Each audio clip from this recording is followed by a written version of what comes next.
पाक को कश्मीर राग पर भारत ने फिर घेरा। भारत ने यूक्रेन संघर्ष पर संयुक्त राष्ट्र महासभा के विशेष आपात सत्र के दौरान कश्मीर मुद्दा उठाने के लिए पाकिस्तान की आलोचना की है। भारत ने कहा है कि इस्लामाबाद के ऐसे बयान अंतर्राष्ट्रीय समुदाय की सामूहिक निंदा के पात्र है। साथ ही कहा कि यह बार बार झूठ का सहारा लेकर सहानुभूति पाने की उसकी मानसिकता को दर्शाता है। संयुक्त राष्ट्र में भारत की संस्थायी प्रतिनिधि रुचिका कंबोज ने मतदान को लेकर भारत के रुख पर स्पष्टीकरण देते हुए कहा, अध्यक्ष महोदय, मैं अपनी बात खत्म करने से पहले कहना चाहती हूँ कि हमने आश्चर्यजनक रूप से एक बार फिर एक प्रतिनिधि को इस मंच का दुरुपयोग करने और मेरे देश के खिलाफ झूठी एवं बेबुनियाद टिप्पणियां करने का प्रयास करते देखा है। उन्होंने कहा कि जम्मू कश्मीर का पूरा क्षेत्र भारत का अभिन्न व अविभाज्य हिस्सा है और हमेशा रहेगा, फिर चाहे पाकिस्तान का प्रतिनिधि जो भी माने या कहे। हिजाब रोकने पर जज एक राय नहीं। शैक्षणिक संस्थानों में हिजाब पर पाबंदी के कर्नाटक हाईकोर्ट के निर्णय पर सुप्रीम कोर्ट ने गुरुवार को खंडित फैसला सुनाया।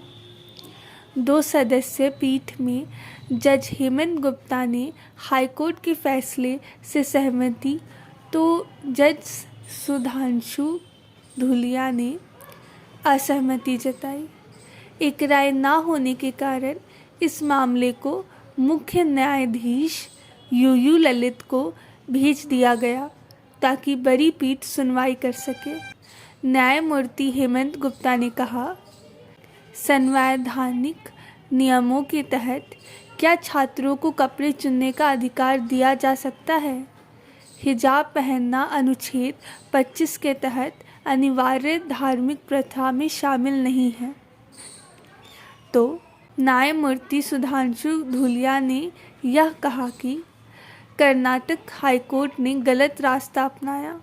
हिजाब पहनना अंततः पसंद और नापसंद का मामला है, इससे कम या ज़्यादा कुछ और नहीं।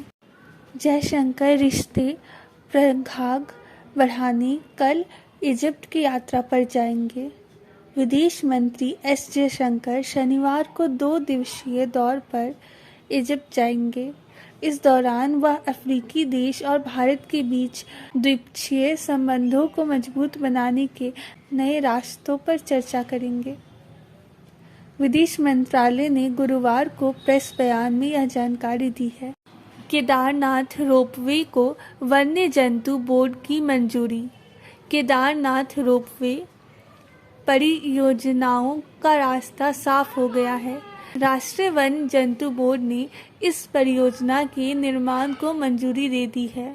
इस परियोजना के निर्माण पर 1000 करोड़ रुपए खर्च होंगे। इससे यात्रा बेहद आसान हो जाएगी। स्टेट वाइल्ड लाइफ बोर्ड ने केदारनाथ रोपवे परियोजना को मंजूरी दी थी। उसके बाद इस मंजूरी के लिए राष्ट्रीय वन जंतु बोर्ड को भेजा गया था। गोवा में विश्व आयुर्वेद सम्मेलन होगा। गोवा में 8 से 11 दिसंबर के बीच 9वां विश्व आयुर्वेद सम्मेलन का आयोजन किया जाएगा। इस दौरान एक आयुर्वेद एक्सपो भी लगाया जाएगा। आयुष मंत्रालय की तरफ से जारी एक बयान में यह जानकारी दी गई है। मंत्रालय ने कहा है कि इसमें 50 से अधिक देशों के विशेषज्ञ एवं संस्थाओं के भाग लेने की उम्मीद है।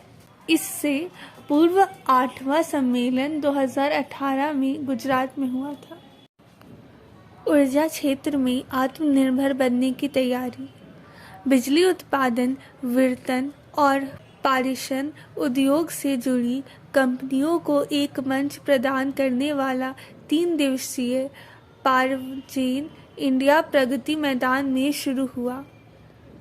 ब्रिटेन की क्लेरियन एनर्जी के सहयोग से ITEN ने इसका आयोजन किया है। इसमें 200 से अधिक कंपनियां प्रदर्शन कर रही हैं।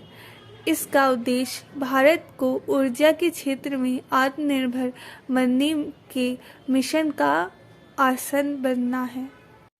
यूपी में 400 करोड़ के इनोवेशन फंड का गठन। उत्तर प्रदेश में इनोवेशन और स्टार्टअप को बढ़ावा देने के लिए 400 करोड़ रुपए के ऊपरा इनोवेशन फंड के गठन के प्रस्ताव को प्रदेश कैबिनेट ने गुरुवार को मंजूर कर दिया। इस धनराशि का उपयोग तकनीकी विश्वविद्यालयों, शिक्षण संस्थानों और उच्च शिक्षण संस्थाओं द्वारा 2 से 3 वर्ष की अवधि में किया जाएगा। केरल सरकार ने गुरुवार को यातायात नियमों का उल्लंघन करने वाले वाहन चालकों के लिए समाज सेवा और प्रशिक्षण अनिवार्य करने का फैसला किया है। पालक्काड जिले में एक निजी बस के चालक द्वारा तेज गति से वाहन चलाने के कारण हुई घटना में 9 लोगों की मौत के मद्देनजर यह महत्वपूर्ण निर्णय लिया गया है। ट्रांसजेंडर विशेष आरक्षण पाने के हकदार। मद्रास हाईकोर्ट ने कहा है कि ट्रांसजेंडर तीसरे लिंग के रूप में विशेष आरक्षण के हकदार हैं। हाई कोर्ट ने बुधवार को तमिलनाडु सरकार को ट्रांसजेंडरों को विशेष आरक्षण का 3% मुहैया कराने की सलाह दी। कोर्ट ने कहा यह पिछड़ा वर्ग को मिलने वाली राहतों में अलग हो। न्यायमूर्ति MS रमेश ने ट्रांसजेंडर शारद और 7 अन्य की रीट याचिका को मंजूरी देते हुए यह सिफारिश की। प्रौद्योगिकी का लाभ हर कोने तक पहुँचे। मुर्मू।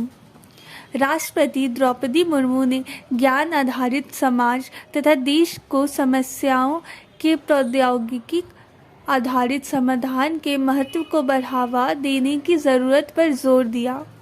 उन्होंने कहा कि IIT गुवाहाटी पूर्वोत्तर का एकमात्र भारतीय प्रौद्योगिकी संस्थान है। इस नाते इसे अन्य संस्थानों को संवारने की जिम्मेदारी लेनी चाहिए ताकि वे हमारी सीमाओं को मजबूत करने के लिए राज्य रक्षा बलों के साथ काम कर सके। मुर्मू ने कहा कि प्रौद्योगिकी का लाभ समाज के दूर दराज के कोने कोने तक पहुंचना चाहिए।